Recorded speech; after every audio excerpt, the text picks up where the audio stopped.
Higher education in the United States has never been more costly. The College Board is an independent organization that supports the growth of higher education in the U.S. It says that the average cost to attend a public, four-year American college or university has increased more than 300% in the last 30 years. Most American colleges and universities do offer some form of financial assistance to their students. However, not all schools offer aid in the same way, and not all students are able to receive the same kind of aid, says Lutfi Jarari. He is the Associate Dean of Academic Life and Director of International Recruitment at DePauw University, a private liberal arts college in Indiana. Jarari says there are several types of financial assistance that colleges and universities offer students. There is aid that schools award to students with strong academic records. Schools also give special awards to students who are especially skilled at a sport, musical instrument, or other activity. Jarari says the financial aid process can be complex, no matter what kind of assistance a student is seeking. It demands just as much attention as any other part of the college application process.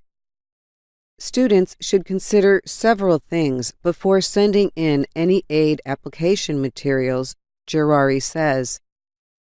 For example, there are two main types of colleges and universities in the United States: public and private. Public universities are controlled by the states in which they are located. Private schools are independently operated. What does this mean in terms of applying for financial aid? For both domestic and international students, Jarari says, there is a world of difference. He should know. He was once an international student himself. Born in Morocco, Jarari attended 1 year of college in his home country before finishing his higher education at Southern Illinois University, a public research university.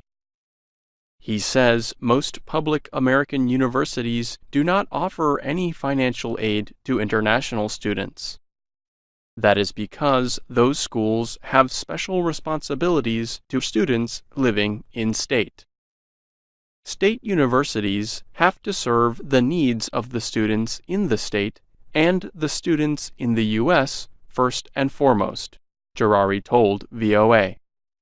They are, of course, very, very open to having international students. But they are not able to give financial aid because they just don't have that for international students. Private universities don't have to follow everything that is dictated by the states.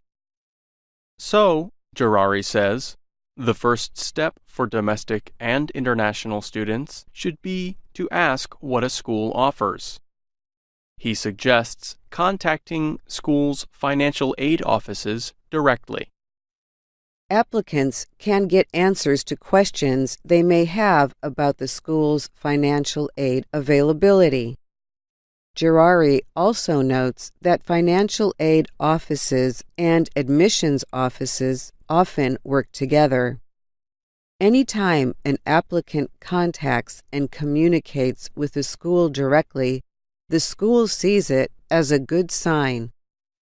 When they ask questions, we give them points, Jarari said. That is a sign that the student cares about the university, and for us, we use those points to decide admission and also to decide scholarships.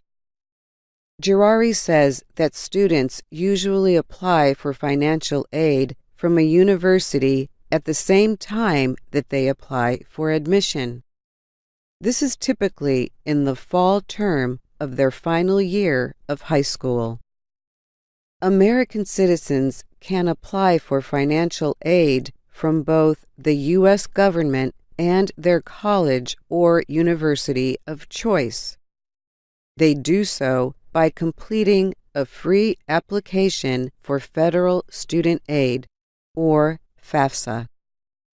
International students must apply for financial aid through one of two other methods.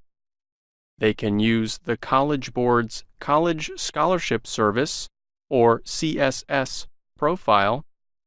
They can also use the International Student Financial Aid application. Almost all U.S. colleges and universities use at least one of these methods to determine how much aid they will give to students, Girari says. The main difference between the two is that the CSS profile costs about $25 for the first school students apply to, and about $16 for each additional school. The International Student Financial Aid application is free.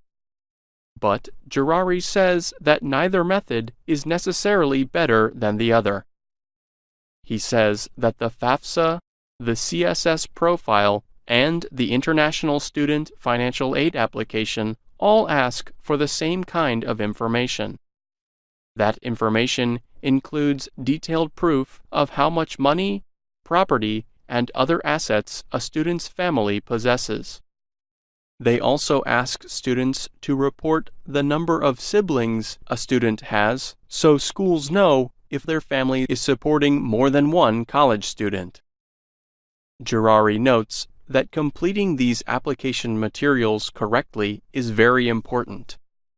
For example, students must make sure that all their family's financial information is reported using the value in American dollars. Otherwise, the student risks making it appear that their family is wealthier than they actually are. Also, he says, students must make sure all the documents they provide the school match the ones they use in their visa application. If a student does not tell the full truth on every part of their application, the school can and will find out. That can create serious problems. I've seen so many instances for both domestic and international students where students might try to hide an asset, thinking they will get more scholarship, he said. But what that causes is for us to see that the student is being untruthful. And in a lot of instances, we will deny that student. In the end, schools do not want money to be a barrier to getting an education. They will give as much aid as they feel is reasonable, Girari says. But students must fully understand how much a college or university costs. He notes that some schools only list their basic costs of attending classes on their websites without including other costs, such as housing. That is another reason why students should ask financial aid officers questions during every step of the process. The student can then compare how much a college or university truly costs to how much aid they are offering. I'm Pete Musto. And I'm Dorothy Gundy.